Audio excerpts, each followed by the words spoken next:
Hello, my name is Ashley Scher. I'm the founder and CEO of Share Love Fund. Today we have a 10-minute meditation called Unhooking from Thoughts for incarcerated women. Thoughts are a part of everybody's human experience.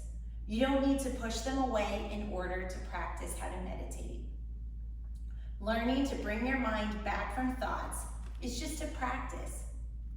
It's something we can get good at and something that can get easier. This helps with painful thoughts. This helps with losing one's temper and trying to feel that you are in control more of your life. But how do you let go of the thoughts once they've pulled you in? This exercise is one way to unhook, to sort of get out of that quicksand, that downward spiral of panic, and just simply let those thoughts be, like as if you're looking at the thoughts like a baby having a tantrum. Not that it's childish to have these thoughts, like there's no age on anxiety and stress, and things are related to circumstances, and of course seek medical professional help. Nothing, if needed, nothing here should be medical advice, but imagine those thoughts really getting intense, and instead of you falling down the rabbit hole, imagine if you were able to stand back and look at those thoughts and say, now look at you all worked up over nothing. You know, wow, you're really exhausting yourself. What if you could separate yourself from your thoughts, just to give yourself a little breathing room and ask yourself, do I really want to get all worked up right now? Or do I want to save my energy for something more important?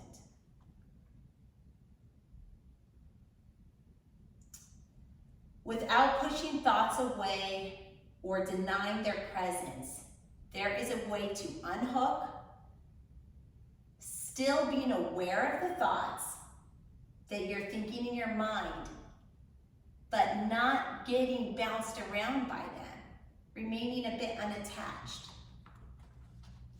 You may not feel this, and that's okay, but this is one way to be a little gentler and a little kinder to your body by not engaging so much in every thought.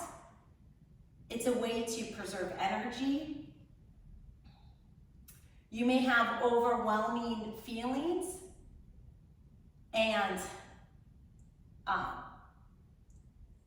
being loving to yourself can go both ways. Sometimes you might feel so overwhelming so loving that is also overwhelming. So this is a practice, not a perfect, and something that you can play around with. There's no not normal or normal. Everyone's experience is their own individual experience, and we're all just trying to navigate this journey of life as best we can. None of us was born with an instruction book, although I try to have a meditation book in front of me. This practice helps us cultivate a quality of kindness that is not present generally by proactively trying to be gentle with ourselves, by slightly detaching and not engaging with every thought. And this is a way to preserve energy. Know that you're taking action to create a caring feeling. And even if you don't feel so caring at the moment, just taking the time to try to create that tenderness towards yourself sets up the environment for maybe a gentler next step. So it's all relative, and change that sustains is often gradual. Let us begin by settling into a seated posture. You can be seated on a bed or on a chair. You can also do this as a walking meditation, pairing your footsteps with your breath. You can close your eyes or have a soft, gentle gaze. Soft, gentle gaze basically just means zoning out. You can massage your forehead a little bit to relax it. And notice the energy in the mind and body. As you come to a period of mindfulness practice, you may notice the energy of your day resting in the mind and body. The mind may be active, the body may be worked up, or you might notice a bit of lingering anxiety. The thinking mind can be cunning and seductive, and certain thoughts or patterns of thoughts might have the power to pull you in immediately. Although you may be able to unhook or say, you know what, I'm not going to be part of that domino effect right now. Some thoughts you might be able to unhook and say, I'm not going to be part of that domino effect, but other thoughts might be too powerful and they might just rope you in. Recognize these patterns with curiosity. Just take note of it. If you are unable to unhook from your thoughts, then just take note. Wow, when I think of X, Y, and Z, that's a biggie, and my heart starts to palpitate. Whatever it is, you can learn about yourself as if you're the coolest person in the room and you're just genuinely curious about what kind of floats your boat and what kind of ticks you off, and you can learn about yourself, and then in that learning try to navigate your thoughts in a way that you can remain a little bit detached or unhook at will. When you start to recognize the patterns of what thoughts rope you in and what thoughts are easier to unhook yourself from, then that is where you start to begin to control your awareness. When you find yourself grasped by one of these thoughts, you can just smile and be like, wow, you're really getting me worked up. You're a trickster. And just tell your mind, you know what, you can keep on trying, but you're not going to get a rise out of me.